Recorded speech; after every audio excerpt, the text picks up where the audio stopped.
अपराध जितना जघन्य होगा उसे सुलझाने में उतना ही वक्त लगता है। एक सर्वे के अनुसार 25% क्राइम केस 2 महीने के अंदर सॉल्व हो जाते हैं। बाकी के 75% क्राइम केस या तो क्लोज हो जाते हैं या तो ठंडे बस्ते में चले जाते हैं। ऐसे क्राइम में क्रिमिनल बहुत चालाक होते हैं और क्राइम करने से पहले ही बचने के रास्ते तैयार रखते हैं। लेकिन विक्टिम का क्या, उनके परिवार वालों का क्या? उनके हजारों सवाल मरने वाले के साथ ही चले जाते हैं।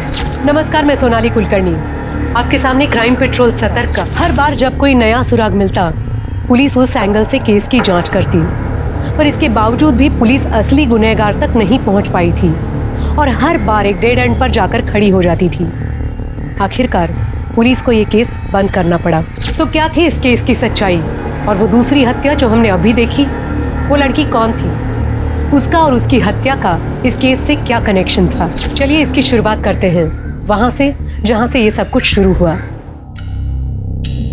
इतना आसान नहीं है कार्तिक। एक बार जुर्म साबित हो जाए तो सजा होना पक्का है।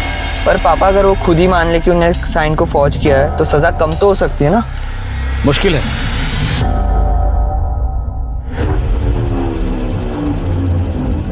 पुलिस को फोन कर और सिटी हॉस्पिटल बुला। जी बाबा।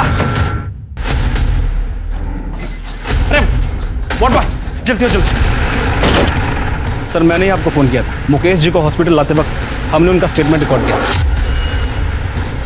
पर इससे पहले कि उनका स्टेटमेंट पूरा होता वो बेहोश हो गए। कहाँ है वो रिकॉर्डिंग? सर, मेरा नाम कार्तिक ठाकुर है। मैं अपने पापा प्रवेश ठाकुर के साथ एमजी रोड से जा रहा था। नलिन ने मुझ पर ये क्या कह रहे हो मुकेश? सुरेश और नलिन? मैं पैदल जा रहा था, वो लोग रास्ते से आए और गोली चला दी। नलिन ने बड़ी कंपनी से। किसका आइडिया था? मुकेश जी। पर सर, अगर वो नहीं भी बोलते ना तो मैं उनका स्टेटमेंट जरूर रिकॉर्ड करता अपनी सेफ्टी के लिए। सर, ये उनका वॉलेट है। चेक करो। सर, हमने उनकी फैमिली को फ़ोन कर दिया है। उनके बेटे और वाइफ आते ही होंगे। गुड। शर्मा और हमें इंस्पेक्टर साहब, कैसे हो गया ये सब कुछ? वो ठीक तो है? आप शांत हो जाइए, जरा मेरे साथ आइए।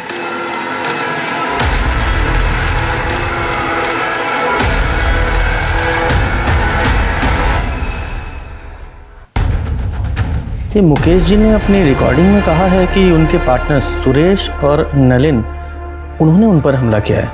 हो सकता है बिजनेस से रिलेटेड कोई प्रॉब्लम हो। आप बता सकती हैं उनका बिजनेस में कोई प्रॉब्लम चल रहा था क्या? इंस्पेक्टर साहब, इन्होंने अपने बिजनेस के बारे में कभी मुझसे कुछ डिस्कस ही नहीं किया, और सच कहूँ तो मैंने भी कभी उनसे पूछा नहीं। लेकिन ये सुरेश और नलिन, इनके साथ तो इनकी अच्छी पड़ती थी। जहाँ तक मैं जानती हूँ कोई प्रॉब्लम नहीं थी। कैसे कर सकते हो? सर, डॉक्टर साहब, अब कैसे है वो? हम पूरी कोशिश कर रहे हैं। प्लीज सर, एक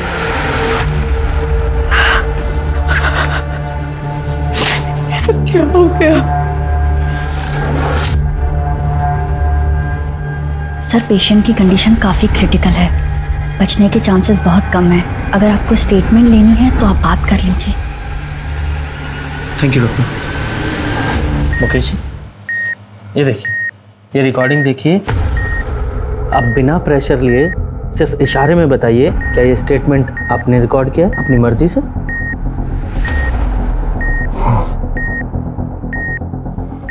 मतलब आपके पार्टनर्स सुरेश और नलिन, उन्होंने आप पर गोली चलाई? हाँ, मेरे पार्टनर ने गोली मारी और उन्हें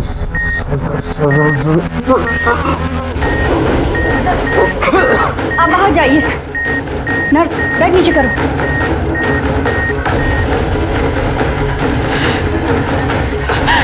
इंस्पेक्टर साहब, क्या हो रहा है? कैसे? देखिए, आप टेंशन मत लीजिए, ट्रीटमेंट चल रहा है, वो ठीक हो जाएगा। हाँ?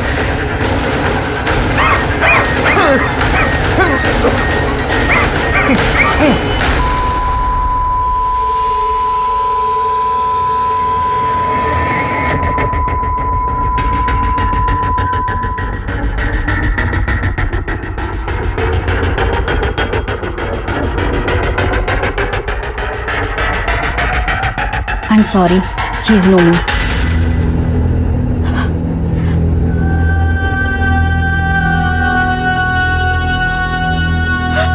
शर्मा, ये बॉडी का पोस्टमार्टम कराओ और सुरेश और नलिन दोनों को अरेस्ट करो तुरंत।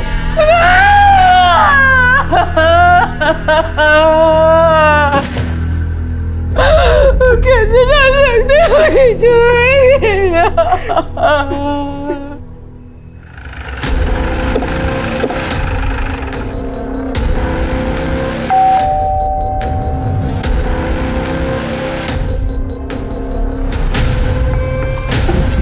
इतनी रात को कौन आया?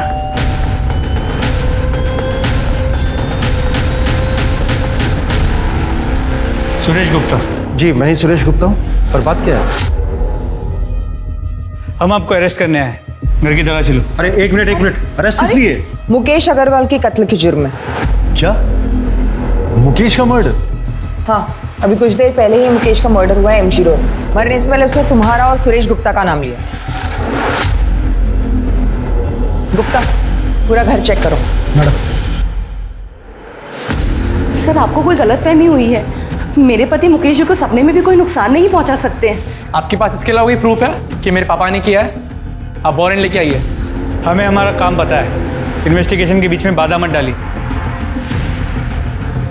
मैडम पूरे घर की तलाशी ली, कुछ नहीं मिला और घर में दूसरा कोई है भी नहीं। फैमिली कहाँ है तुम्हारी? मैं बैचलर हूँ, इसलिए अकेला रहता हूँ। चलो। क्या कर रही है? सर रुकिए सर।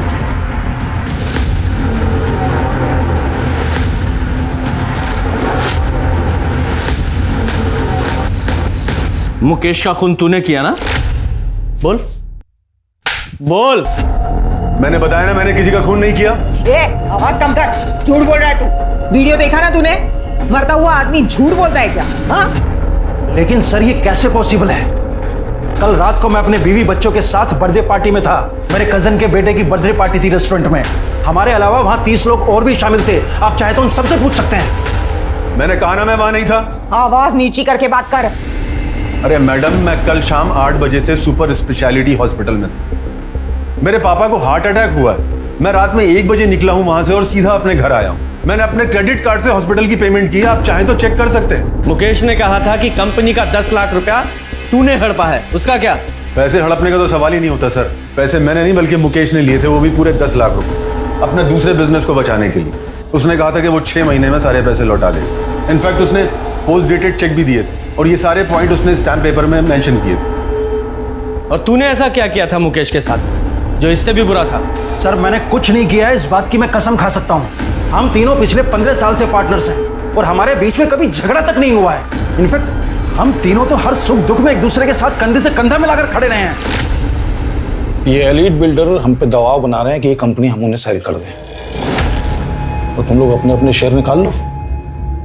मुकेश, हम पार्टनर्स हैं, हम इकट्ठा मिलकर फाइट करेंगे। हाँ मुकेश, हमें कोई नहीं तोड़ सकता। जब तुम लोगों में इतना ही भाईचारा था तो मुकेश ने तुम दोनों पे इल्जाम क्यों लगाया? सर वो मुझे नहीं पता, हो सकता है कि किसी के दबाव में आकर उसने ये बात कही हो। किसके दबाव में? वो मुझे नहीं पता सर, लेकिन सबसे बड़ा प्रूफ ये है कि उस दिन हम दोनों एमजी रोड पर थे ही नहीं। सर, सुरेश के बयान को वेरीफाई किया, वो सच कह रहा है। उस रात सच में वो बर्थडे पार्टी के लिए रेस्टोरेंट में गया हुआ था और रेस्टोरेंट के सीसीटीवी कैमरा में वो साफ नजर आ रहा है। रात के 1 बजे वो वहां से अपने बीवी और बच्चे के साथ निकला था। तो सर चांस ही नहीं है कि रात 12 बजे वो एमजी रोड पे। सर परवेश और कार्तिक को लगभग 12 बजे के आस और उस वक्त नलिन सुपर स्पेशलिटी हॉस्पिटल में था, जहाँ पर उसने अपना क्रेडिट कार्ड यूज किया था बिल पे करने के लिए। हमने हॉस्पिटल और बैंक दोनों से वेरीफाई किया, इसलिए ये पॉसिबल ही नहीं है कि वो एमजी रोड गया। सर एक चांस ये है कि किसी कॉन्ट्रैक्ट किलर को यूज किया। हाँ, लेकिन मुकेश ने अपने बयान में साफ साफ सुरेश और नलिन का नाम लिया है कि उन दोनों ने उस पर गोली चलाई है, किसी और ने नहीं। और दोनों के पास बाइक भी है। लेकिन अभी तुम दोनों ने कंफर्म किया कि वो दोनों वहां थे ही नहीं। सर हो सकता है ये मुकेश झूठ बोल रहा हो। हाँ, लेकिन एक मरता हुआ आदमी झूठ क्यों बोलेगा? एक काम करो, ये परवेश और कार्तिक, इन दोनों की डिटेल्स निकालो और ये मुकेश की फैमिली के बारे में पता करो। आपस में इनमें कोई प्रॉब्लम चल रही थी क्या? मुकेश के पेरेंट्स तो 10 साल पहले ही गुजर गए थे और मुकेश अपने पेरेंट्स के इकलौते थे। कल रात तुम कहाँ थे? सर मैं अपने कमरे में मूवी देख रहा था और फिर राहुल, राहुल, तेरे पापा को गोली लग गई। क्या? हाँ, हॉस्पिटल से फोन आया, चल जल्दी से। मैं तो बस किचन का काम खत्म करके सोने ही जा रही थी। अचानक कार्तिक का फोन आया कि हॉस्पिटल आ जाओ। मेरी तो कुछ समझ में ही नहीं आया। मुकेश तो डिनर करके बाहर वॉक करने गए थे। सुरेश और नलिन को कैसे पता चला कि मुकेश रात को डिनर के बाद बाहर वॉक करने जाने वाला? तो आपको भी लगता है कि सुरेश और नलिन ने मुकेश को मारा है? आपको नहीं लगता इंस्पेक्टर? I mean, मुकेश ने अगर कहा है तो सच ही कहा होगा ना। वो झूठ क्यों बोलेंगे?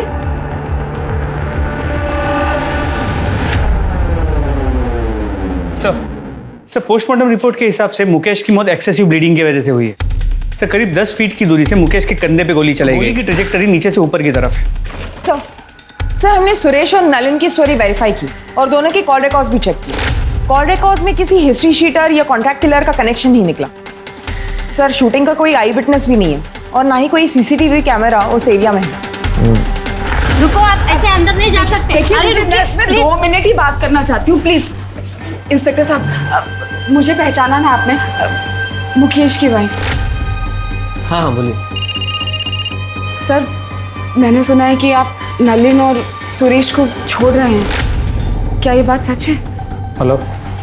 हाँ छोड़ना ही पड़ेगा ना, क्योंकि मुकेश जी का स्टेटमेंट हमारी इन्वेस्टिगेशन के फैक्ट से मैच नहीं करता और उन दोनों के खिलाफ हमारे पास कोई पुख्ता सबूत नहीं है, इसलिए हम उन्हें ज़्यादा दिन कस्टडी में नहीं रख सकते। लेकिन सर आप भी जानते हैं खून हुआ है मेरे पति का।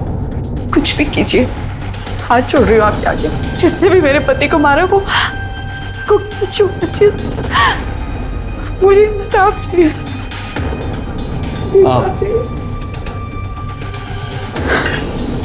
आप बिल्कुल चिंता मत कीजिए, जैसे ही कोई प्रोग्रेस होगी हम आपको इन्फॉर्म करेंगे।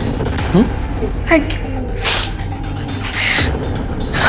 सर इस परवेश के बारे में एक इंपॉर्टेंट इन्फॉर्मेशन मिली। ये परवेश ट्रिनिटी बिल्डर्स का मेन लॉयर हुआ करता था 1 साल पहले तक, लेकिन किसी बात को लेकर मुकेश ने उसे कंपनी से निकाल दिया। पर ये बात इस परवेश ने हमसे क्यों छुपाई कि वो मुकेश अग्रवाल को जानता था? सर आप जो कह रहे हो बिल्कुल ठीक है, पर पता नहीं उस दिन मेरे दिमाग से कैसे निकल गया कि मैं आपको बताता कि मैं मुकेश जी को जानता था। अरे ऐसे कैसे दिमाग से निकल गया? आप खुद एक लॉयर है ना, आपको कम से कम हमसे नहीं छुपाना चाहिए था। हमसे तो सच्चाई बताते हैं। जी बिल्कुल सही, पर मैं ये भी समझ सकता हूँ कि आपको इसकी वजह से मुझ पर शक भी होगा, पर आपका ये शक बेबुनियाद है। उस रात मैं और मेरा बेटा कार्तिक मेरे क्लाइंट के यहाँ शादी अटेंड करके घर वापस लौट रहे थे पवन बाग से। वहाँ से मेरे घर की दूरी करीबन 10 मिनट की थी, मगर लौटते वक्त एक ट्रक की वजह से पूरा रास्ता जाम था, तो हमने बीच का रास्ता लिया, तो हमें करीबन 15 मिनट लगे। और सर मेरे पास वो वेडिंग इनविटेशन कार्ड भी है, ये देखिए सर। आप गनीमत समझिए कि हमने ये वीडियो रिकॉर्ड कर ली, वरना आपको तो हम पर शक होता। अच्छा एक बात बताइए, मुकेश ने आपको अपने कंपनी से क्यों निकाला था? एक्चुअली सर एक डिस्प्यूटेड लैंड था जिस पर 5-6 अलग अलग पार्टीज का हक था। मुकेश जी चाहते थे कि मैं इलीगली वो ज़मीन उनके नाम पर करवा दूँ। अरे वो 5-6 लोग हैं, लोअर मिडिल क्लास, उन्हें डरा धमका के भगा दूंगा मैं, वो अपना क्लेम वापस कर लेंगे, तो मैंने उसे तैयार करो। नहीं मुकेश, ये सब इलीगल है, नहीं करूँगा। तो आज के बाद तुम्हारी जरूरत भी नहीं है मुझे, तुम जा सकते हो। सर मुकेश जी ने अपने छोटे से लालच की वजह से 10 साल पुराना रिश्ता 1 मिनट में तोड़ दिया, तो मैंने भी कंपनी छोड़ दी, पर कभी पलट कर नहीं देखा। सर अगर मुझे ही बदला लेना होता तो मैं इतना लंबा इंतजार क्यों कर, बताइए आप। सर परवेश ने जो कहानी बताई थी वो करेक्ट है। वो लोग उस रात सच में शादी में गए हुए, शादी के वीडियो फुटेज में वो लोग साफ नजर आ रहे हैं। और सर उस रात हाईवे पे सच में ट्रैफिक जैम था जैसे परवेश ने बताया था, इसीलिए उन्होंने अंदर का रास्ता लिया। सर हमने सुरेश और नलिन की स्टोरी वेरीफाई की, सब सच बोल रहे। 6 महीने की इन्वेस्टिगेशन और सभी संदिग्धों पर नजर रखने के बाद भी जब पुलिस के हाथ कुछ नहीं लगा तो पुलिस ने इस केस को बंद कर दिया, पर नियति को कुछ और ही मंजूर था। मुकेश की केस फाइल बंद करने के 6 महीने बाद, यानी कि मुकेश के मर्डर के 1 साल बाद कुछ ऐसा हुआ जिसने ठंडे बस्ते में पड़े मुकेश मर्डर की केस को रीओपन करा दिया।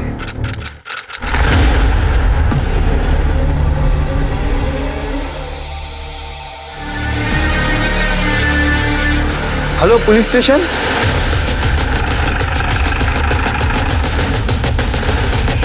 पूजा चेक करो सर। इन एविडेंस बैग में डालो। सर एंट्री वोल से लगता है कि क्लोज रेंज से 2 बुलेट चलाई गई और सर शायद इस लड़की की कल या आज मौत हुई है। इसके साथ कोई सेक्स या रेप का साइन तो नहीं है और सर लड़की के पास से ऐसा कुछ नहीं मिला है जिससे इसकी शिनाख्त हो सके। सर जिस आदमी ने हमें बताया था उसने कहा था कि वो एक सेल्समैन है। बंगला किसका है? सर ये तो नहीं पता चल पाया है कि जगह काफ़ी सुनसान है। यहाँ से सबसे नज़दीक जो घर है वो भी 500 मीटर दूर है और वो भी बंद। आसपास की बस्ती में जरा पता करो ये बंगला किसका है। सर दीवार के पास पड़ा था। हो सकता है ये मोबाइल इस लड़की का हो। इस मोबाइल को लैब में भेजो और अनलॉक कराओ। बॉडी को पोस्टमार्टम के लिए भेजो। सर जिस लड़की की बॉडी हमें मिली थी उसका नाम साक्षी व्यास है और ये फ़ोन जो उस बंगले में मिला था अनलॉक हो गया। ये फ़ोन उसी का है। सर कॉन्टैक्ट लिस्ट में नाम देखिए।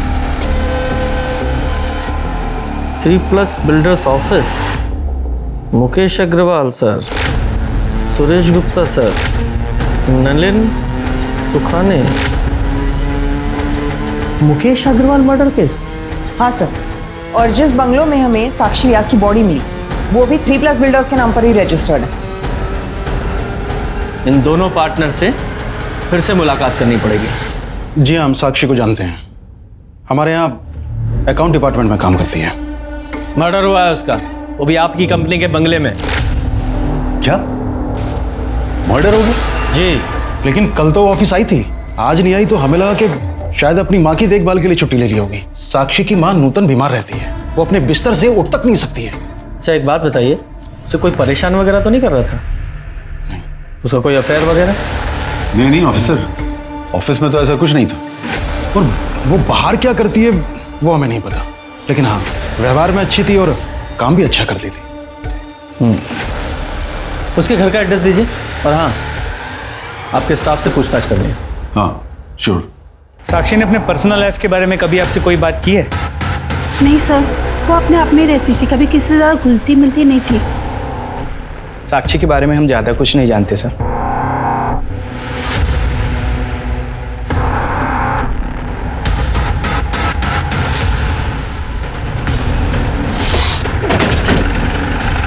यही है ना?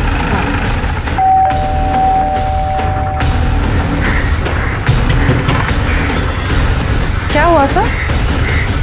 वो हमें साक्षी की माँ से मिलना है। नूतन जी तो बिस्तर पे है और उनकी बेटी साक्षी ऑफिस में होगी। क्या बात है इंस्पेक्टर? साक्षी का मर्डर हुआ। क्या? हे भगवान, नूतन जी का क्या होगा? साक्षी तो कितनी प्यारी बेटी थी। मेरे पास इमरजेंसी चाबी उन लोगों ने देके रखी है, मैं अभी लेके आती हूँ।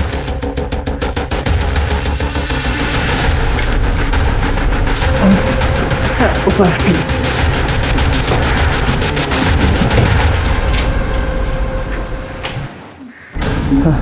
गुप्ता डॉक्टर को फोन करो। सर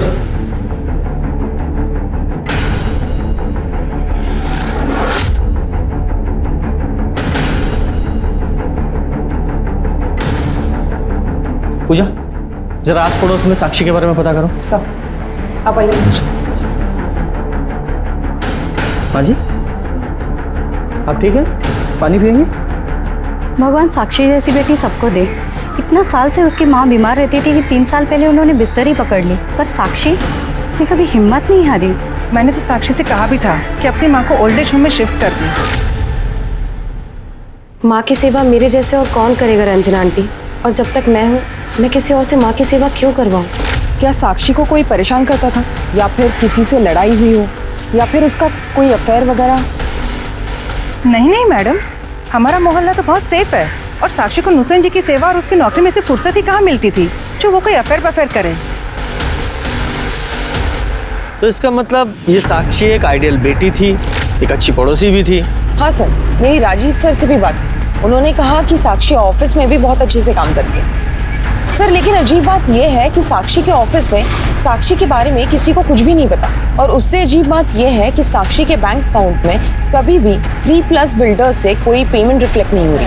हाँ लेकिन हमने जब बैंक स्टेटमेंट चेक किया तो एक पेमेंट आई थी जो मटर्निटी क्लिनिक को की गई थी। जरा पता करो ये पेमेंट क्यों की गई थी। जी मैम, 2 महीने पहले साक्षी व्यास ने यहाँ पे अबॉर्शन करवाया था। कंसर्न किसने दिया था?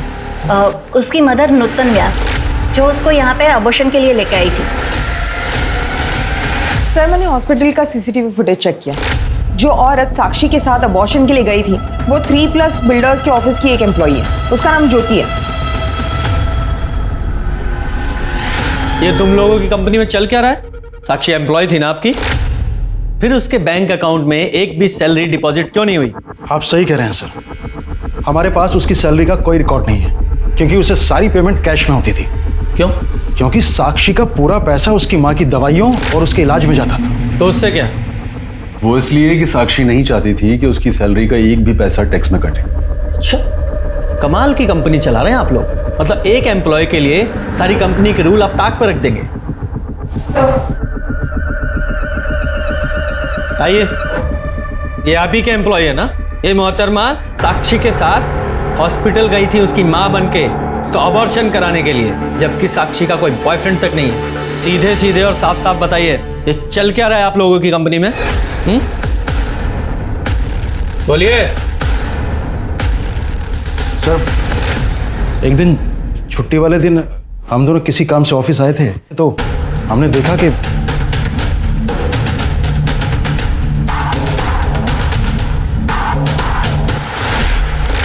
मुकेश ने हमें बताया था कि उसका साक्षी के साथ अफेयर है। इसलिए साक्षी ने जब कैश पेमेंट की बात की तो हम दोनों मना नहीं कर पाए। सर, हम सच बोल रहे हैं, हम दोनों आपसे कुछ नहीं छिपा रहे। ये मुकेश मर्डर केस की इन्वेस्टिगेशन के दौरान ये एंगल तब सामने नहीं आया था। सर, साक्षी की पोस्टमार्टम रिपोर्ट के हिसाब से उसकी मौत 4 मार्च को 4 से 6 बजे के बीच हुई। और सर, 2 बुलेट्स फायर की गए, जिसकी वजह से उसकी इंटरनल ऑर्गन डैमेज हुए और उसकी मौत हुई। और सर, बैलिस्टिक रिपोर्ट के हिसाब से जिस गन से साक्षी को मारा गया था उसी गन का इस्तेमाल हुआ था मुकेश को मारने के लिए भी। मतलब साफ है कि साक्षी और मुकेश मर्डर केस आपस में कनेक्टेड हैं। हमारे पास जितने भी एविडेंस है मुकेश मर्डर केस के वो सारे इकट्ठा करो। हम मुकेश मर्डर केस को रीओपन करने के लिए कोर्ट में एप्लीकेशन दे रहे हैं। सर,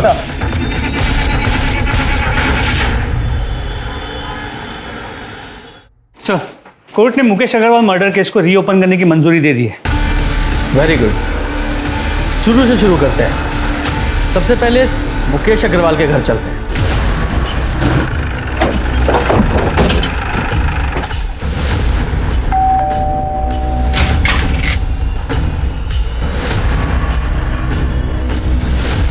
अलका अग्रवाल से मिला?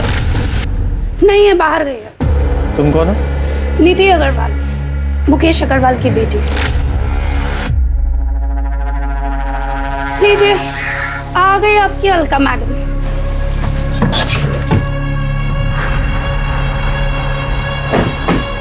आइए, आप ही का इंतजार था। देखिए ना, आपसे मिलने कौन आया। क्या पता भगवान की इच्छा रही तो आज आपको साथ में ले जाओ। नीति, अपने कमरे में जाओ। हाँ, वैसे भी तुम्हारी शक्ल देखने से तो अच्छा है कि मैं अपने रूम में ही बैठूं।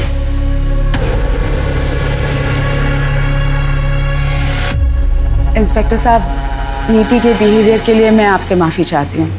नीति मुकेश और मुकेश की पहली पत्नी प्रेरणा की बेटी है। मुकेश ने प्रेरणा को 6 साल पहले डिवोर्स देके मुझसे शादी कर ली थी, इसीलिए नीति थोड़ा चिढ़ती है मेरे से। तो फिर ये राहुल तो 22 साल का है। दरअसल मुकेश और मेरे रिलेशन के बारे में हमने प्रेरणा को कभी कुछ नहीं बताया था, लेकिन 6 साल पहले प्रेरणा को हमारे रिलेशनशिप के बारे में पता चल गया और प्रेरणा ने मुकेश से डिवोर्स ले लिया। उसके बाद डिवोर्स देकर वो नीति को भी यतीम बनाकर जाने कहाँ चली गई। और नीति उस वक्त वो सिर्फ 20 साल की थी और उसे ये लगता था कि उसके पेरेंट्स के डिवोर्स का सबसे बड़ा कारण मैं ही हूँ। और नीति भी इस सदमे को बर्दाश्त नहीं कर पाई और ड्रग्स में फंसती चली गई। मुकेश की पहली पत्नी प्रेरणा वो कहाँ है? उसके बारे में मुझे कुछ नहीं पता। हाँ, इतना कह सकती हूँ कि जब तक मुकेश जिंदा थे वो हर महीने प्रेरणा को कुछ पैसे भेजा करते थे। मुकेश का अफेयर तो उसकी कंपनी के अकाउंटेंट साक्षी के साथ भी था, उसका भी ख्याल रखते थे वो। साक्षी? कौन साक्षी? माफ कीजिए, मैंने तो ये नाम कभी सुना ही नहीं है। मैं नहीं जानती इस लड़की को कौन है ये। झूठ क्यों बोल रही है? सबको पता है कि मेरा बाप कितना घटिया और कितना गिरा हुआ इंसान। निधि, तू चुप कर। सर, मेरे बाप ने पहले इस कमीनी के लिए मेरी मां को छोड़ा और फिर तीसरा अफेयर चलाया साक्षी के साथ, और जैसे ही इसको पता चला इसने। खबरदार जो मुझसे झूठ खाता, सब समझ में आ रहा है मुझे। कौन है ये साक्षी? उसी की वजह से आजकल संडे को भी आपको ऑफिस में काम आ जाता है। ऑफिस में वर्कलोड है तो काम करूंगा ना। झूठ मत बोलिए मुझसे। यही एक्सक्यूजेस तुम प्रेरणा को दिया करते थे मेरे लिए। आज वही झूठ आप साक्षी के लिए मुझे बोल रहे हो। आप साक्षी, ऐसा कुछ भी नहीं हुआ था। तो जाने नशे में क्या क्या इमेजिन करती रहती है। और सच तो ये है कि ये तो हमेशा यही चाहती थी कि हम लोगों में हमेशा झगड़े होते रहे। झूठ बोलना बंद करो। सर, अगर आपको मेरी बात पे यकीन नहीं है ना, बस राहुल से पूछ लीजिए। नीति, क्यों मेरा घर बर्बाद करने पे तुली पड़ी है तू? घर बर्बाद मैंने किया या तूने हमारा घर बर्बाद किया?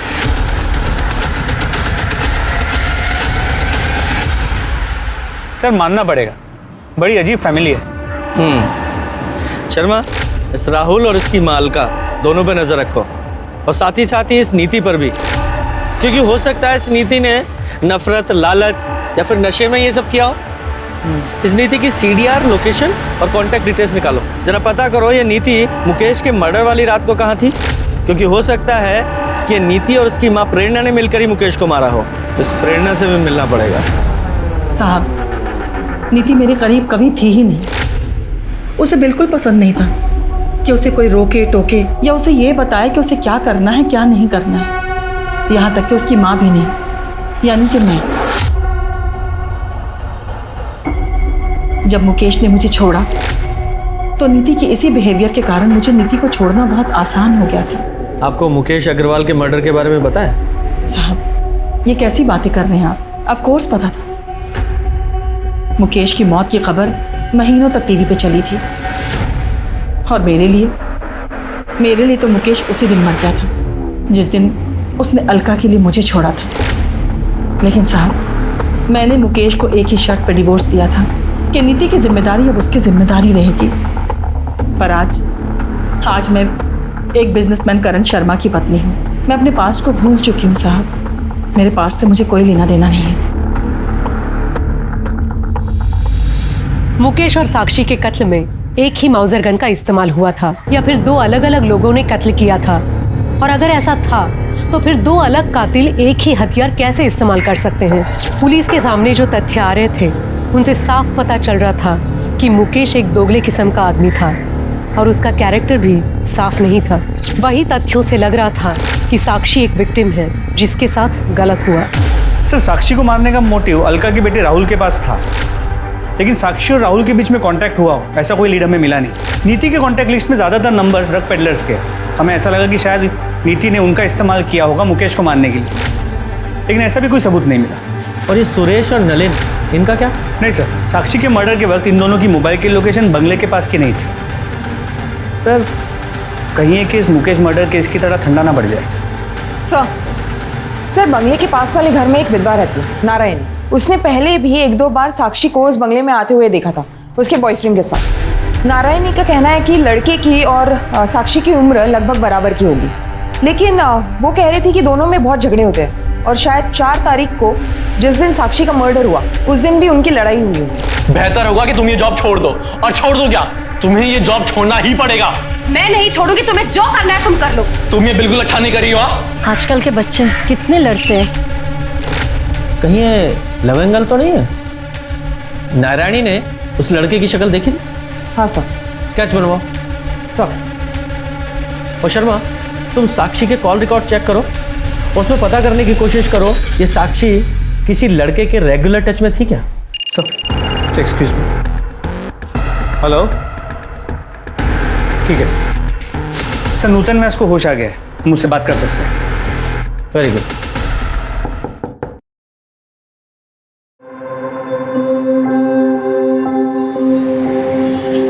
नमस्ते। साक्षी कहाँ है? साक्षी ने हमें यहाँ भेजा है। उसने कहा है कि आप घर चलिए, मैं आती हूँ, तब तक आपसे बातें करते हैं। साक्षी के बारे में कुछ बताइए ना। साक्षी तो लगता ही नहीं मेरी बेटी है। उसने माँ की तरह मेरा ख्याल रखा।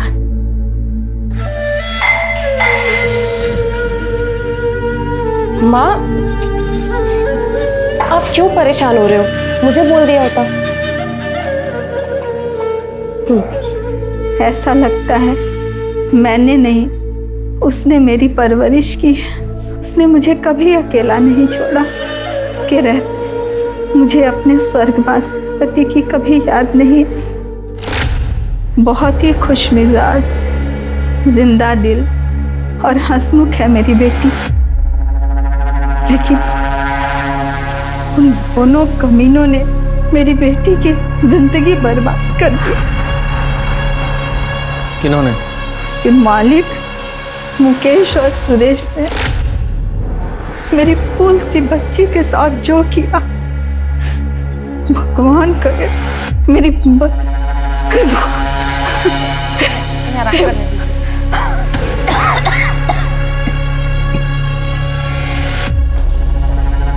शर्मा, इस सुरेश को अरेस्ट करने की तैयारी करो। बोल, साक्षी को क्यों मारा?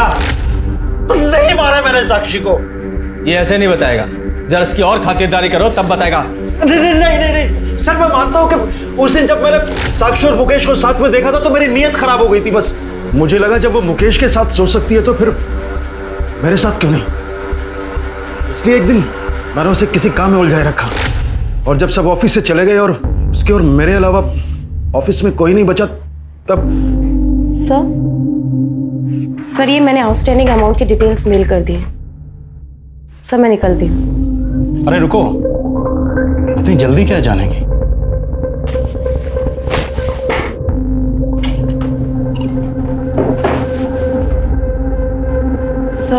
सर मैं ड्रिंक नहीं करती। लेकिन खुश तो करती हो ना? हुँ? आज रात मुझे खुश कर दो। क्या कहती है? सर मैं मानता हूं कि मैंने साक्षी का कई बार फायदा उठाया है, लेकिन मैंने उसे नहीं मारा है सर। एक मजबूर लड़की को उसकी माँ की बीमारी का बहाना बनाकर तूने ब्लैकमेल किया। भले ही ये कंफर्म नहीं हुआ है कि साक्षी को तूने नहीं मारा, लेकिन ये कंफर्म है तूने उसे एक्सप्लॉइट किया। यही रखो इसे। सर नारायणी के हिसाब से यही वो लड़का है जो साक्षी के साथ उस बंगले में आता था। ऐसा लग रहा है देखा है मैंने इसे, पर फिलहाल पहचान में नहीं आ रहा। हाँ देखा था। साक्षी की सीडीआर को चेक किया। सुरेश के बेटे आर्यन और साक्षी के बीच कई बार बात हुई, और सबसे इंपॉर्टेंट बात यह है कि साक्षी के मर्डर वाले दिन भी आर्यन ने साक्षी को फोन किया था। यस,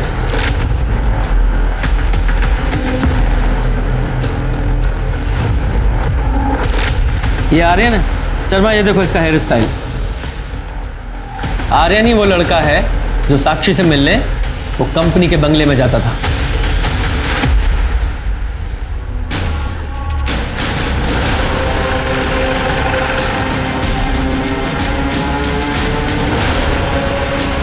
एक सेकेंड, पापा ऑफिस में नहीं है और ना ही नलिन अंकल। तेरे पापा तो ऑलरेडी हमारे मेहमान हैं, और अच्छा है नलिन में यहाँ नहीं है, क्योंकि तेरे से सवाल करते तो खामा-खा अड़ंगा लगाता।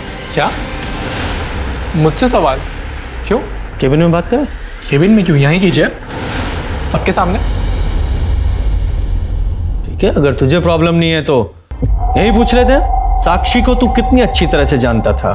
साक्षी मैं नहीं जानता था। झूठ बोलता है। इस कंपनी में एम्प्लॉय थी वो, और बोलता है नहीं जानता। हाँ मतलब मैं उसे एम्प्लॉय की तरह जानता हूँ, बट पर्सनली नहीं। तो फिर कंपनी के बंगले में उससे क्यों मिलने जाता था? एक सेकेंड, क्या बोले जा रहे हैं आप? कुछ ही मत बोलिए आप। कुछ भी नहीं बोल रहा हूँ। आई विटनेस है हमारे पास, जिसने तुझे और साक्षी को उस बंगले में कई बार देखा था।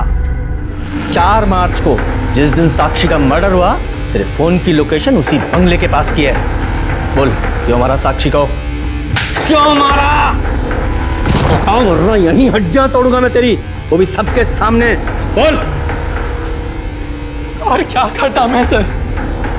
मैंने उस साक्षी को कितनी बार वार्न किया, उससे भीख तक मांगी कि वो मेरे पापा से नहीं मिले, पर वो मेरी एक नहीं सुनती थी। मेरी माँ उसकी वजह से कितना परेशान हो रही थी। नहीं, कहाँ था मतलब? ऑफिस में तो नहीं थे। सारे दिन ऑफिस में रहता हूँ क्या? बाहर मीटिंग्स भी होती हैं। हाँ, ऑफिस में साक्षी के साथ मीटिंग के लिए जगह नहीं मिलती तो बाहर मीटिंग करते हो। हाँ, बोलो वरना क्या? अरे बात तो पूरी करके जाओ, वरना क्या? ये हमारी घर की हर रोज की कहानी हो गई थी सर, तो हमने सोचा कि हम इस झगड़े को सुलझा देते हैं। तो हमने साक्षी को कंपनी के बंगलों में बात करने के लिए बुलाया। लेकिन मेरी इसमें कोई गलती नहीं है, तुम्हें अपने पापा से बात करनी चाहिए। मैं बेवकूफ नहीं हूँ। ये घटिया काम करके तुम अमीर बनना चाहती हो ना, मैं तुम्हें मेरी फैमिली बर्बाद नहीं करने दूंगा। बेहतर होगा कि तुम ये जॉब छोड़ दो। और छोड़ दो क्या, तुम्हें ये जॉब छोड़ना ही पड़ेगा। मैं नहीं छोड़ूंगी, तुम्हें जो करना है तुम कर लो। तुम ये बिल्कुल अच्छा नहीं कर रही हो। लेकिन मेरे लिए यही अच्छा है। मैं तुम्हें तुम्हारी माँ की लाश के लिए पैसे दे दूंगा, लेकिन तुम बस मेरे पापा का पीछा छोड़ दो बस।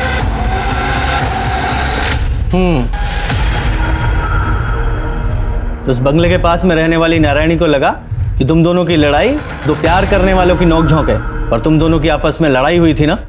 साक्षी को मुझ पर विश्वास नहीं था। उसे लगता था कि मैं अपना प्रॉमिस नहीं निभाऊंगा, इसलिए उसने पापा से मिलना बंद नहीं किया। दिन पे दिन मेरे घर के हालात और खराब होते जा रहे थे, तो फाइनली मैंने गन का सहारा किया। गन कहां से मिली? पापा की कार की सीट से। मुकेश अंकल की मौत के अगले दिन जब मैं हर रोज की तरह जॉगिंग पे जा रहा था,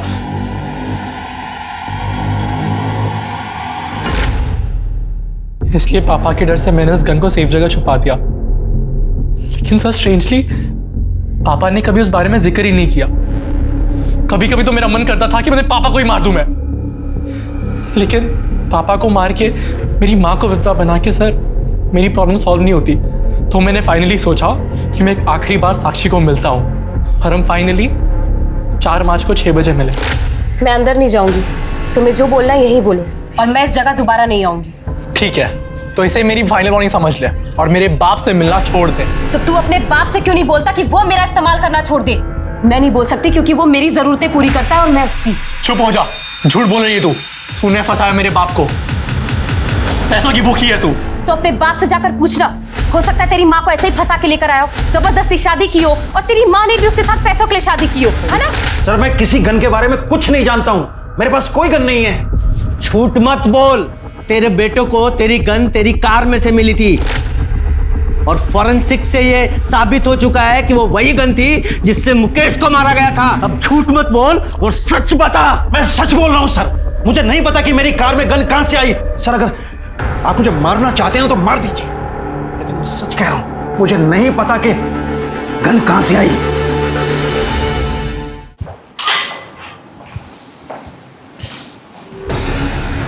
शर्मा, कहीं ये सुरेश सच तो नहीं बोल रहा है? कोई सचमुच में ही सुरेश को मुकेश के मर्डर में फंसाने की कोशिश कर रहा हो?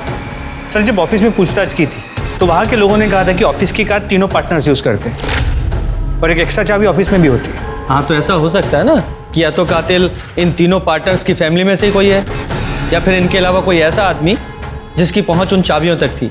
उसने मुकेश का मर्डर किया और गन इस सुरेश की कार में प्लांट कर दी। कौन हो सकता है ऐसा? पुलिस ने साक्षी के कातिल को ढूंढ लिया था, अपनी माँ की खुशियाँ वापस लौटाने के लिए, बिना ये सोचे कि इस कदम से उसने अपने परिवार को बर्बाद कर दिया था। पर सवाल अभी भी वही था कि मुकेश का कातिल कौन है। पुलिस की हर संभव कोशिश एक डेड एंड पर जाकर रुक जाती थी। इसलिए पुलिस ने एक बार फिर सब कुछ शुरू से शुरू करने का सोचा, और तब कुछ ऐसे तथ्य सामने आए जिसे पुलिस ने पहली बार गलती से नजरअंदाज कर दिए थे। इसमें साफ साफ तो लिखा है कि मुकेश अग्रवाल को जो गोली मारी गई वो सीधी नहीं बल्कि नीचे से ऊपर की तरफ। इतनी बड़ी भूल हमसे हुई कैसे? सर ये बात तो मैंने आपको बताई थी, इसमें भूल कैसे?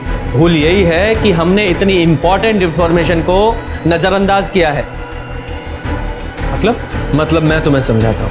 मुकेश अग्रवाल की हाइट 6 फीट की थी, और पोस्टमार्टम रिपोर्ट के हिसाब से उसे लगभग 10 फीट दूर से गोली मारी गई, और गोली की ट्रैजेक्टरी नीचे से ऊपर की तरफ थी। जनरली लोग जब शूट करते हैं तो वो चेस्ट पे निशाना लगाता है, लेकिन मुकेश को गोली शोल्डर पे लगी। इसका मतलब वो कोई प्रोफेशनल शूटर नहीं था जो सिर्फ 10 फीट की दूरी से सही निशाना नहीं लगा पाया। शर्मा, जरा शोल्डर को एम करो और शूट करो।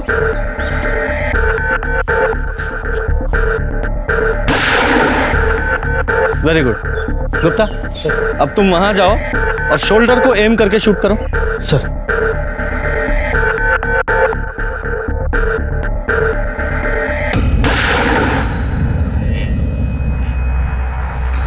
करेक्ट। शर्मा, जरा इधर आओ। ये देखो, ये वो टारगेट है जो तुम्हारी बुलेट से हिट हुआ। वो एकदम सीधी बॉडी के पार हुई है। और गुप्ता ने जो शोल्डर पे गोली शूट की, उसकी ट्रेजेक्टरी नीचे से ऊपर की तरफ। मतलब जिसने भी शूट किया है उसकी हाइट मुकेश की हाइट से काफी कम थी। गुप्ता, तुम्हारी हाइट कितनी है? सर मेरे हाइट 5'8". 5 foot 8 inch. शर्मा, हमारे सस्पेक्ट्स में से किसकी हाइट 5 फुट 8 इंच की है? जरा पता लगाओ। सर,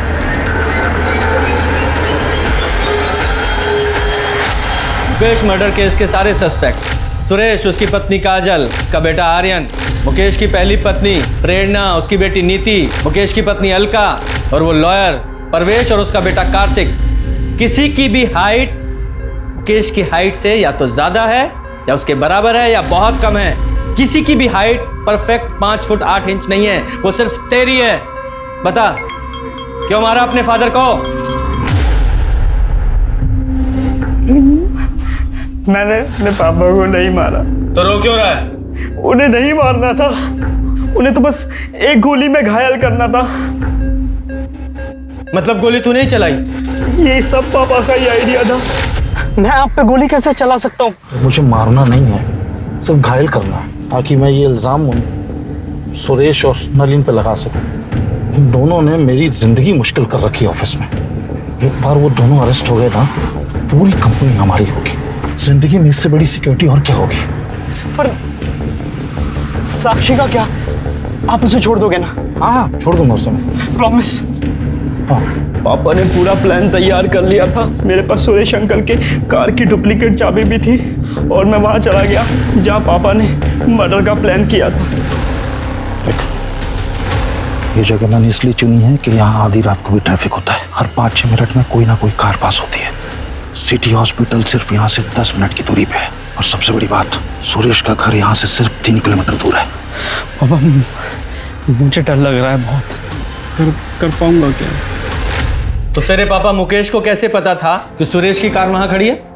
पापा को पता था सुरेश अंकल पार्टी जा रहे हैं और वो पार्टी जाकर जरूर ड्रिंक करेंगे। और सुरेश अंकल जब ड्रिंक करते तो अपनी गाड़ी नहीं चलाते। ये मुकेश का लालच ही था जिसने उसकी सोच पे पर्दा डाल दिया था। मुकेश का कातिल खुद मुकेश ही था। मुकेश ने प्लान तो अच्छा बनाया था, पर 10 मिनट की देरी ने पुलिस ने राहुल को अपने पिता के प्लान में साथ देने और फिर शूटिंग के लिए गिरफ्तार किया। मुकेश के प्लान ने बहुत सारे लोगों की जिंदगियां बर्बाद कर दी। अगर पुलिस से इन्वेस्टिगेशन में चूक नहीं हुई होती तो ये केस शायद पहले ही सॉल्व हो जाता। लेकिन इस केस की नियति कुछ और थी। पुलिस को न सिर्फ दोनों कत्ल में माउजर गन का कनेक्शन मिला, बल्कि ये केस भी उसके अंजाम तक पहुंचा। लालच बुरी बला है, संतुष्ट जीवन ही सुखी जीवन का मूल मंत्र है। अब मैं सोनाली कुलकर्णी आपसे विदा लेती हूँ। कल फिर मिलेंगे क्राइम पेट्रोल सतर्क जस्टिस रीलोडेड के इस नए अध्याय के साथ। तब तक सुरक्षित रहें, सतर्क रहें और अपने परिवार का ख्याल रखें। देखते रहिए क्राइम पेट्रोल सतर्क। जय हिंद। इस तरह के और भी एपिसोड देखने के लिए हमारे चैनल को सब्सक्राइब करें और बेल आइकन दबाना ना भूलें।